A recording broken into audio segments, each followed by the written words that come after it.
دبتولو هذا حسين الصابت وحرتي يرد منع على بكار اللي سيقلوا يعني معلو هذا اليوم ma uusan filayn falcelintan balse waa branki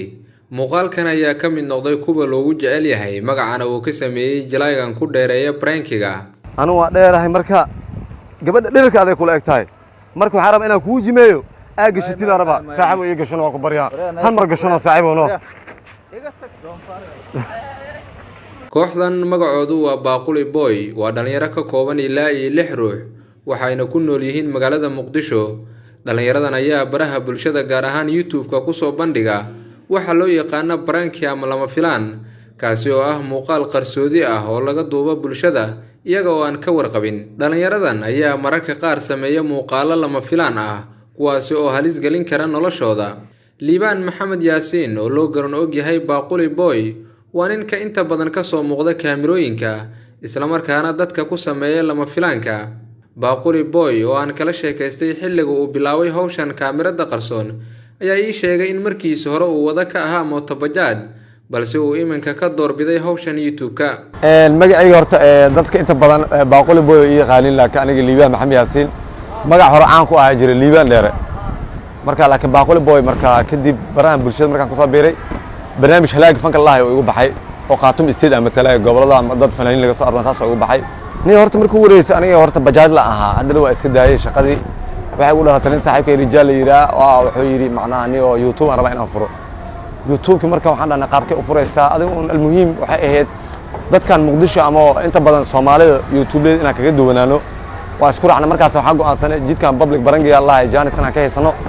waa jid walba qolo u xirnaade reaction nima leeyahay loogu tagaa nima weyn loogu tagaa hada reaction aan sameynaa dhana marka wax macna inaan ka sameyneynin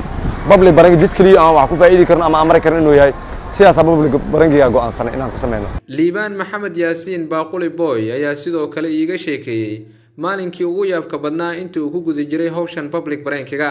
xaqiiqo waa public barangi marka sameynayso waxyaabo badan kala kulmay tusaale nin iska socdo dareenkiisa iska caadi ama iska faraxsan ama inaad marka dareenkiisa dhan kala u dhigaysaa inaan inta ka xanaajiso way dhici kartaa waxyaabo badan laga kulmaa anini waxa uu qosol badnaa horta iyo badnaa mid yar oo diric aan wato oo nin oday inta qabta kaas ay qosol badnaa marka hore waxaan leeyahay abti fiican tahay abti wallahi waa fiicanahay abti wallahi xaaladda ka waran sidoo warkay la jibinaya diric aan la soo baxa markaas la leeyahay diric aan hal mar isku jimay badala markaas hadda oday shalay ka noqonay marka waa iskaas horta iyo qosol badneed mid xataa gacan saar ala kulmo way jirtaa wax fudud ma ahan in aad branki qof ku sameeysa ama waxyaabaha loo yaqaan lama filaanka in ninkan ay rijaal ahaan dhinacayga taagan waa gudoomiyaha teamkan Baaquli Boy waxa uu u qaabishan yahay teamka qaybta dhexdhexaadinta ama dib u heshiisiinta markii ninkan uu dib soo gaari raba baaq waxa jirtay isku yaqaaniin isla markaana uu ka soo gaaraya dabcan uu u sheegaya qofka in waxaan ay yihiin in kaamira qarsoon laga duubayo wax branki la yiraahdo amaba lama filaan waa ku dhawahay Soomaali Cable waana maasan tahay bariise aniga waxa ka qabtaa horta Liibaan saaxiibka Baaquli Boy waxa uu caawiye mar walba inaan qof u tago oo salaamo oo wax weydiiyo ama in markii oo xoogaa saaxiibkaas xaaladda ku xumaatay gacan ama gamaayo wax inaan intuu u dhawaado qofka marka inaan gacanta ka qabtay badanaa jilin kale waa kala qayb qaataa badanaa saaxiibka Baaquli Boy badanaa horta annaka gabdhaha bariisow waa iska ilaalinaa waayo sida ogtahay dumarka kaba dheer ay qaataan barangiyada wax uga fiican male in lagu sameeyo gabdhaha laakiin haddana waxay tahay idaabta ku jirto gabar kaba dheer wadata maanta haddaa ka naxisid iyo orodo iyo kugu kufta ama jabto ama dhib gaaro ama wax walba uur waa lahaa kartaa wax walba dhibaa ka gabadhaas dhawdi ma laga yeelay waxaan barangi ahayn horta dadka waaweyn dadka ugu dhibka badan waa dadka waaweyn waa dadka ugu dhibka badan oo yacni wax lagu sameeyo ma kaa yeelayaan ugu yaraan adartaan maalin dhawd waxaa sameynay mid dirica isku tijaabi oo saaxiibkay sameynay kaasoo kale muddo nin odaya ku sameynay muddo 35 daqiiqo oo ninkaas la bariyeen xalineen marka horta badanaa qofka marka kaamira tustid oo baawur tustid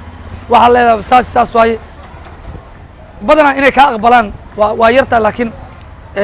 dadka dhalinyarada way fahmayaan meeqa video aan nagala tirtirana lahayn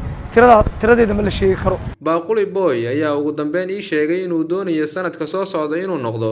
ninka ugu daawashada badan Afrika dadka sameeya public brankiga aniga horta waxaan rajo waa duulaa hadda hami badan oo haya been la caay hami badan oo haya magacan ka sameeyay marka waxaan rajeynayaa insha Allah sanadka soo socdo